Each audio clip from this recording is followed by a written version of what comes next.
I veliki pozdrav svima ljudi, dobrodošli na video na kanalu. Danas sam za vas pripremio 5 čudnih stvorenja uhvaćenih kamerom. Da puno ne dužim, uživajte u videu. Krećemo. Na ovom videu vidimo da se auto kreće niz put. Vjetar formira tornado. Izgleda zaista fascinantno, zar ne? Ali stanite, odjednom se u kadru pojavljuje stvorenje i baš kao i auto on se pomjera. Ili je to samo pauk na staklo? Šta vi mislite? Predlažem da pogledamo još jednom. Pišite u komentaru šta vi mislite o ovome. Ovaj čudni video je snimilo par momaka s Filipina, ali pogledajte ovo i recite mi šta biste vi uradili u ovom trenutku. Znači tokom noći su ovi momci vidjeli ovo čudno stvorenje kako hoda. Momci misle da je to džinovsko čudovište okeana. Šta vi mislite? Obavezno pišite u komentarima i lajkujte ovaj video.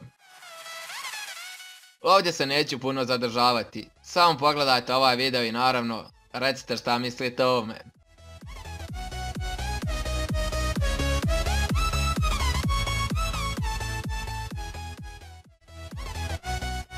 Kao što vidite, kamera je postavljena negdje u šumi. Bilo je oko 3 sata kada se čudovište pojavilo u kadar. Niko ne zna šta je to, stručnjaci su sigurni samo u jednu stvar, i to da je čudovište visoko preko 3 metra.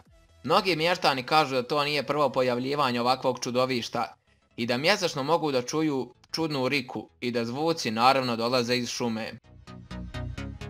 Momak kaže da je sa društvom uživao na plaži, kada je nešto mnogo zastrašujuće izašlo iz vode.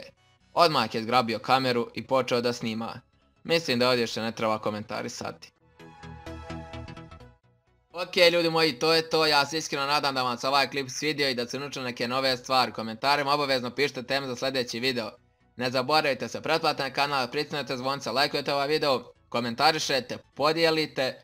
Tako ljudi, to je to, uživajte u ostatku dana i veliki pozdrav.